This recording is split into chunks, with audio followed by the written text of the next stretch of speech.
on 11th November. Lazada bonus. Shop on 11th November.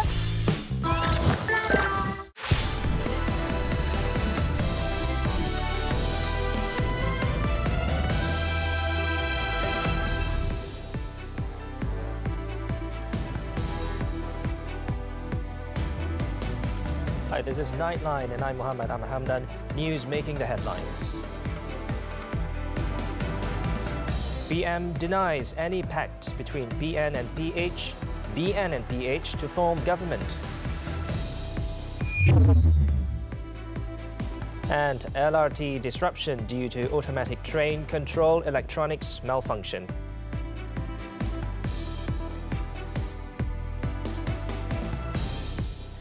Good morning. Prime Minister Datuk Seri Ismail Sabri Yaakob has denied that there had been discussions on a Barisan Nasional BN and Pakatan Harapan PH partnership to form a new government after the 15th general election GE15. He said such discussions would need BN's top leadership to make a decision on the matter. However, it has not happened at all. Keputusan besar seperti ini parti yang perlu buat keputusan. Kita tak boleh individu untuk membuat keputusan nak PKR ke, nak Perikatan Nasional ke, nak PH ke, tak nak itu, tak nak ini. Parti yang buat keputusan. Datuk Seri Ismail Sabri told this to reporters during his walkabout in Alor Gajah Melaka on Wednesday. However, he acknowledged the need for a coalition government if no one party obtains a simple majority. On rumours that November 18th to be announced as a special public holiday and that the salary for civil servants will be paid on November 17th, Datuk Seri Ismail Sabri said the matter would be announced soon. Earlier, it was reported that the government was considering declaring November 18th as a special public holiday to allow Malaysians to return home to cast their votes. At another event in Johor, Datuk Seri Ismail Sabri wants Johor to return to being an UMNO and Barisan Nasional BN stronghold and contribute to the coalition's victory in the GE15. The Prime Minister said previously Johor had often been referred to as an UMNO and BN bastion. What more with the party's origins taking root in the state? Dan saya pernah katakan dalam ucapan sewaktu merasmikan UMNO bahagian. Saya katakan kalau Johor tumbang, maka seluruh negara akan tumbang. Bukti jelas, apabila Johor tumbang, Malaysia pun tumbang. Dan sebab itulah, Johor mesti memastikan Johor boleh kembali menjadi kubu kuat UMNO dan juga Barisan Nasional di negara kita. InsyaAllah, dengan kekuatan Johor, seluruh negara akan kekal di bawah Barisan Nasional.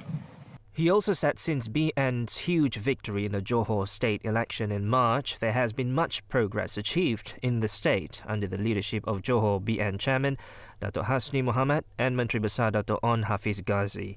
In terms of investment in Johor, Datuk Seri Ismail Sabri said when Pakatan Harapan PH ruled, they were only able to attract 12 billion ringgit in investments, causing Johor to fall to 6th or 7th place compared to 60 billion ringgit investments attracted under BN, making Johor the top state in terms of investments in the country.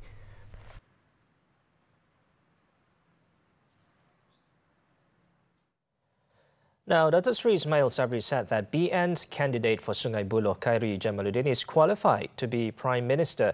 The incumbent Bura Member of Parliament said it is not impossible for Khairi to be appointed to the post in the future if he receives support and endorsement from UMNO and BN. Bukan sekarang dia katakan akan datang. Dan memang dia layak untuk menjadi PM akan datang. Kalau kita menang dalam pilihan raya, dapat sokongan daripada parti, tentu saja KJ salah seorang yang layak untuk diangkat menjadi Perdana Menteri satu masa nanti. Datuk Seri Ismail Sabri told this to reporters at a gathering with the people in the Air Hitam parliamentary constituency in Johor on Wednesday. Also present were MCA President Datuk Seri Wee Ka Siong, who is the incumbent Air Hitam MP, State BN Chairman Datuk Hasni Muhammed, and Menteri Besar Datuk On Hafiz Ghazi. Johor was the first state to be visited by the Prime Minister since the GE15 campaign officially kicked off on Saturday. Earlier, Khairi had shared his future plans to become Prime Minister with the voters in Sungai Buloh. He urged the voters to give him the mandate on November 19th, thus opening a new chapter for himself and the Sungai Buloh parliamentary seat, at the same time championing issues for the people in the constituency. Saya kena buktikan di Sungai Buloh ini dulu. Kalau orang Sungai Buloh sokong saya boleh maklumkan kepada orang parti. Saya datang ke kandang naga 26,000 majoriti. Saya menang kerusi untuk Barisan Nasional. I want to lead the party and I want to lead the country now. Khairi, who is facing a 7-cornered fight in GE15, said this when speaking at a ceramah held at a community hall in Saujana Utama on Tuesday night. However, he was quick to add that the time was not now, as Datuk Sri Ismail Sabri Yaakob would be BN's candidate for the post when the coalition wins the polls. Sungai Buloh has been seen as a stronghold of PH after defending the seat for the past 3 terms. Incumbent R. Sivarasa won the seat in GE14 with a majority of more than 26,000 votes. The light rail transit LRT service between the Kelana Jaya and Ampang Park stations has been suspended for 7 days since 6 a.m. on Wednesday for passenger safety reasons and to identify the root cause of the service disruption. Prasarana's Chief Executive Officer Muhammad Azharuddin Matsa said the cause of the disruption to the Kelana Jaya LRT line's automatic train control system, ATC, has yet to be identified. Muhammad Azharuddin said Rapid Rail is being assisted by a special team from the Thales Group Original Equipment Manufacturer, OEM, from Toronto, Canada, that is expected to arrive on Thursday to look for a short and long-term solution to the matter. This encompasses tests of the existing equipment and software. Kami telah mencari penyelesaian tapi tidak menjumpa root cause. Kita menunggu pakar-pakar daripada Canada, OEM, untuk hadir dalam sehari 2 ini. Esok akan tiba.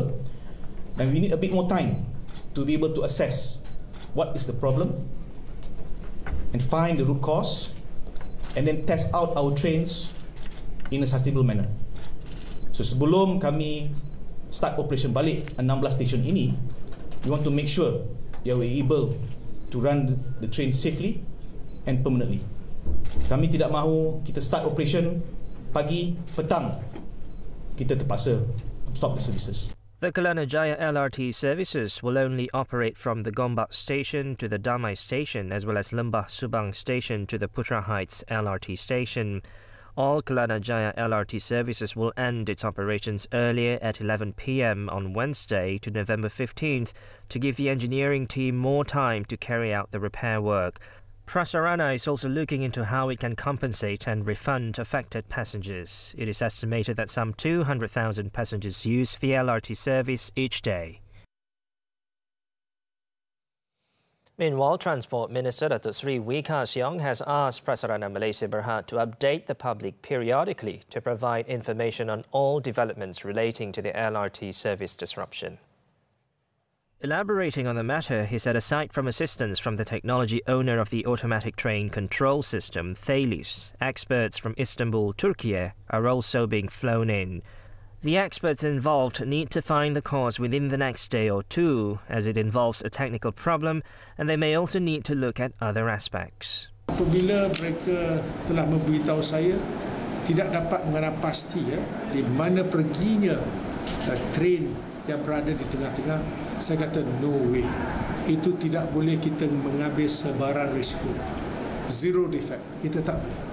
Jadi kalau selagi tidak dapat membuat troubleshooting, tidak dapat menyelesaikan masalah tersebut, maka terpaksa kita buat satu keputusan yang memang tidak dikendaki oleh rakyat lah. Maksudnya memang a painful decision. He has also instructed the Ministry's Secretary General, Dato' Isham Ishak, the Land Public Transport Agency, APAD, as well as Prasarana to find the best solution to the problem.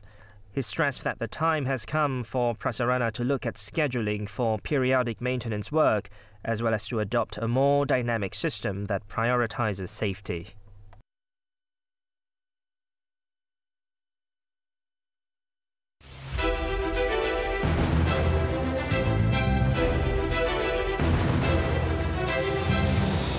Mandat kembali ke tangan rakyat. Kepercayaan dan keyakinan. Kini masanya memilih kerajaan teguh dan mampan. Pilihan anda kami sampaikan. Mandat Rakyat BRU 15. Komprehensif dan terkini. Hanya di TV3. The Selangor government has declared a public holiday for Friday, November 18th, a day before polling day, to make it easier for voters who need to return to vote in their hometowns. In a statement, Menteri Besar Datuk Seri Amiruddin Syari said following automatic voter registration and the lowering of the voter age limit, Selangor has the highest number of voters in Malaysia at 3.68 million people. He added that the decision would be gazetted after being approved by the state government meeting next Wednesday. He said the state government also hoped that a similar holiday would be announced nationwide to enable the people to go out and vote in the November 19th general election. Meanwhile, the Negeri Sembilan government also followed its Selangor counterpart in declaring a state holiday on November 18th.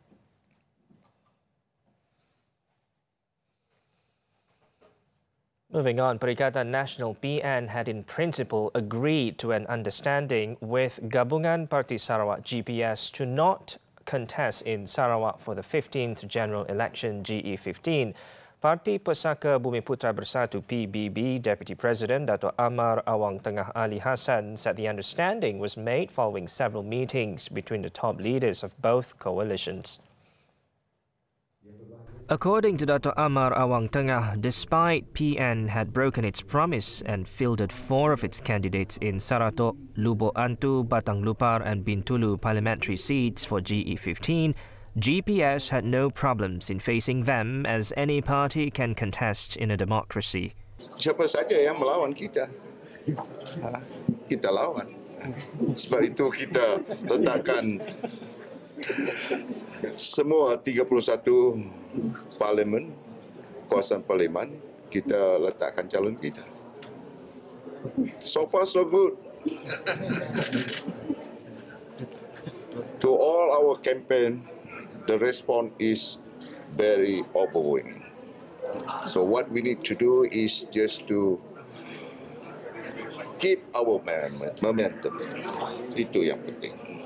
Meanwhile, PBB Vice President Datuk Seri Abdul Karim Rahman Hamzah said PN should have continued the agreement made before the 12th Sarawak state election in order to preserve the good relationship between both coalitions. Tapi kita melihat Tan Sri Muhyiddin sebagai kawan. Dan saya tahu juga bahawa Tan Sri Muhyiddin dengan Premier kita memang kawan rapat. But then this is demokrasi. Kalau mereka nak bertanding di Sarawak, kita terima, walaupun dengan hati yang berat sikit, we will face them. Both Dato' Amar Awang Tengah and Datuk Seri Abdul Karim were speaking at a press conference in Kuching after the launch of Sarawak Fair 2022, which will be held in Singapore. Earlier, PN Chairman Tan Sri Muhyiddin Yassin had denied breaking the promise made to GPS Chairman Datuk Patinggi Abang Johari Tun Openg that the coalition would not contest in Sarawak. He claimed that the agreement was only for the last state election and not for federal seats. PKR Deputy President Rafizi Ramli has called on Datuk Seri Tuan Ibrahim Tuan Man to give a more thorough explanation regarding the allegations he raised, claiming that the latter awarded a tender for a 2 billion ringgit flood mitigation project. Rafizi, in describing the response by the Environment and Water Minister on Monday, said it seemed as though the latter was washing his hands off the matter, aside from seemingly pointing the finger at government officials. On Tuesday, Datuk Seri Tuan Ibrahim, who is also past Deputy President, denied any misconduct regarding the matter and challenged Rafizi to launch a report with the Malaysian Anti-Corruption Commission. 2 bilion, bukan sikit. Saya beritahu dia, kalau ada bukti, report kepada SPRM. Reportlah. Jangan buat fitnah macam tu. At a press conference on Thursday, Rafizi rejected the minister's statement and said Datuk Seri Tuan Ibrahim had to provide answers relating to his role in appointing a company as a contractor for the Krubong Durian Tunggal flood mitigation project worth 578.6 million ringgit. Jadi dia tak boleh nak kata I don't know, I don't interfere, I don't do, I let everything to the civil servants. That's the problem with politicians, Kalau semua jadi okey, they take the credit. Menteri yang cerdik, bukan civil servant.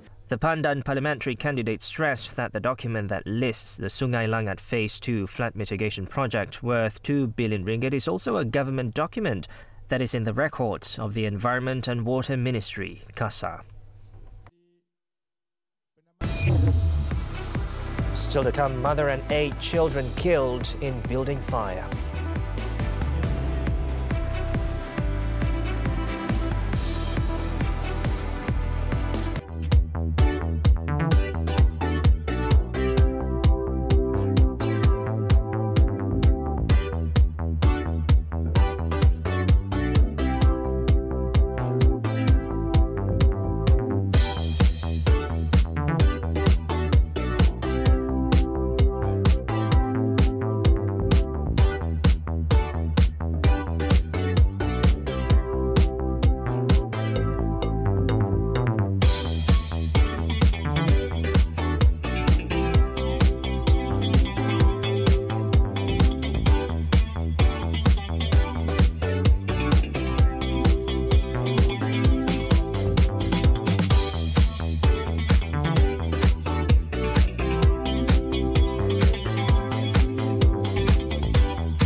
Of the U.S. Congress is still up in the air, with the Senate coming down to 4 key races, while Democrats and Republicans are still hanging on to hopes of winning a narrow majority in the House.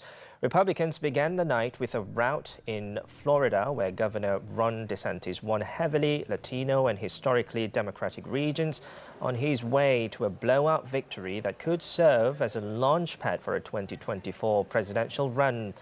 In the hours that have followed, however, Democrats fought back when Democratic Governor John Fetterman defeated Republican Muhammed for the seat of retiring Republican Senator Pat Toomey in Pennsylvania.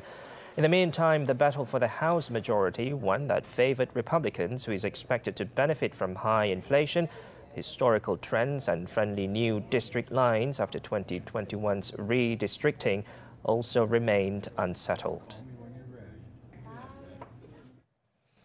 Finance took center stage at the COP27 climate talks on Wednesday, with UN experts publishing a list of projects worth $120 billion that investors could back to help poorer countries cut emissions and adapt to the impacts of global warming. After a year of meetings with stakeholders around the world, the experts released the initial list so that banks and others can assess the projects. A $3 billion water transfer project between Lesotho and Botswana and a $10 million plan to improve the public water system in Mauritius were among dozens of projects listed, including 19 in Africa. Getting money to low and middle-income countries so that they can build infrastructure, such as renewable energy plants needed to replace fossil fuels, has long been a focus for the UN climate talks. But progress has been slow. In Turkey, 9 people, including 8 children, all Syrian refugees, died when flames gutted an apartment in Bursa late on Tuesday. According to authorities, the victims were identified as a mother and her 6 children, as well as her 2 nephews who were staying at the apartment temporarily at the time of the fire. The cause of the fire is not clear, but initial findings showed flames leaked from a stove inside the apartment, which then quickly spread across the small flat. The victims all died of smoke inhalation and was most likely sleeping at the time of the fire. An investigation is underway to determine the exact cause of the fire. An earthquake in western Nepal on Wednesday killed at least 6 villagers and injured several others as a tremor destroyed mud and brick houses in remote communities living in the foothills of the Himalayas. The magnitude 5.6 quake struck in the early hours of Wednesday, with the epicenter originating 430 kilometers west of Nepal's capital, Kathmandu. The deceased included an 8-year-old boy, a 13-year-old girl, 2 14-year-old girls, a 40-year-old woman, and a 50-year-old man. Meanwhile, in the southwest, tremors were felt as far as the Indian capital, New Delhi, and lasted for about 10 seconds. But authorities are not expecting large numbers of casualties, as the earthquake's epicenter appeared to be in a sparsely populated area around Kaptat National Park.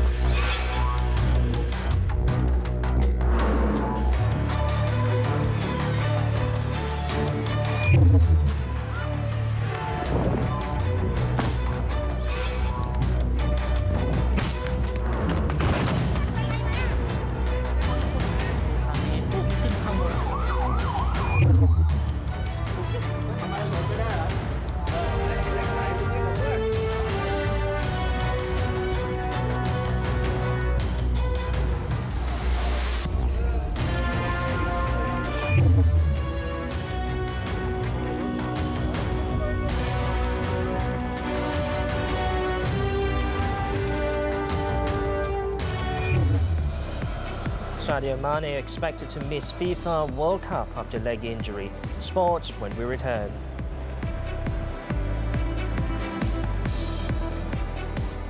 Fiza, betul.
Sport. Senegal star Sadio Mane has reportedly suffered World Cup heartbreak, having been ruled out of the tournament through injury just 13 days before it starts. The Bayern Munich forward was seen hobbling off the pitch just 20 minutes into their Bundesliga clash at home to Werder Bremen on Tuesday night. Assistant coach Dino Topmüller allayed fears over Mane's fitness after Bayern's huge 6-1 victory, saying the problem is not too serious, but boss Julian Nagelsmann admitted they will know more after a scan. According to a French news outlet on Wednesday morning, Mane has actually suffered a tendon injury and will not be fit in time to feature at the World Cup. If proven true, the news will be a huge blow for Senegal to lose their talisman superstar, with manager Aliou Cisse set to announce his final squad on Friday. In Group A, alongside the Netherlands, Ecuador and the host nation Senegal are a possible last 16 opponent for England, who play in Group B with Wales, USA and Iran. Earlier on Tuesday, champions Bayern Munich delivered a scintillating first-half performance to demolish visitors Werder Bremen 6-1 and open up a 4-point lead at the top of the table. Bayern's fifth straight league win, which included a Serge Gnabry hat-trick, equalled the Bundesliga record for the longest unbeaten run against one team, with Bayern having now gone 26 league matches without defeat against Werder. Sadio Mane contributed to Bayern's first goal when his shot was blocked into the path of teammate Jamal Musiala to score before the Senegal forward was replaced with Leroy Sané after 20 minutes. Bremen levelled soon after, but 3 goals in 6 minutes for Bayern finished off the promoted team's chances. Bayern also have the second best attack in the history of the Bundesliga, with 47 goals from 14 matches, one less than their run at the same stage in the 1976-77 season. The Bavarians are now on 31 points, 4 ahead of second-place Freiburg, in action at RB Leipzig on Wednesday. Union, who face Augsburg, are third on 26.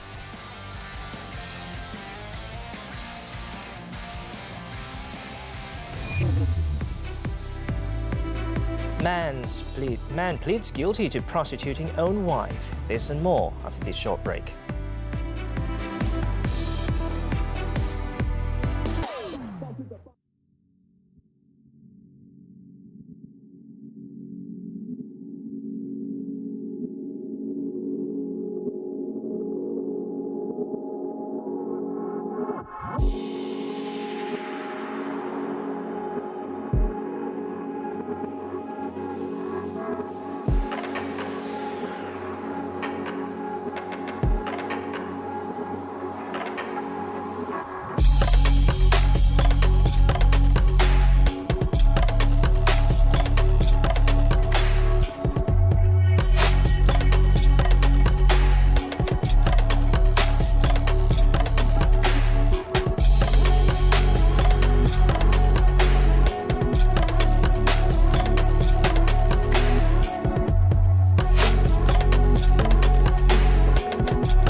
For staying with us.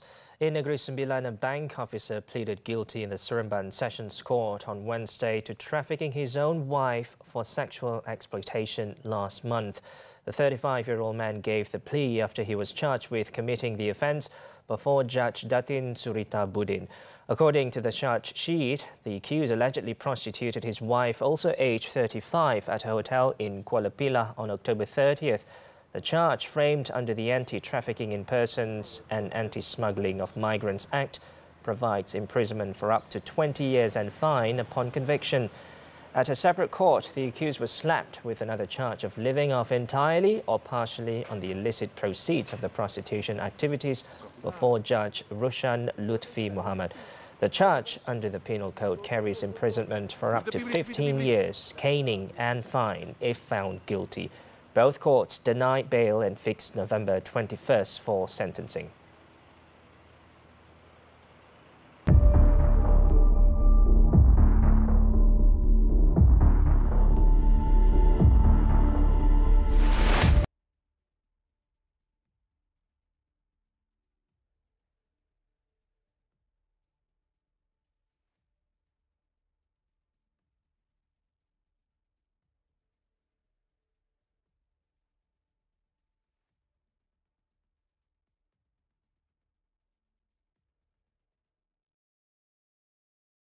Archaeologists in Italy have found more than 24 of beautifully preserved bronze statues in Tuscany in what experts are hailing as an exceptional discovery.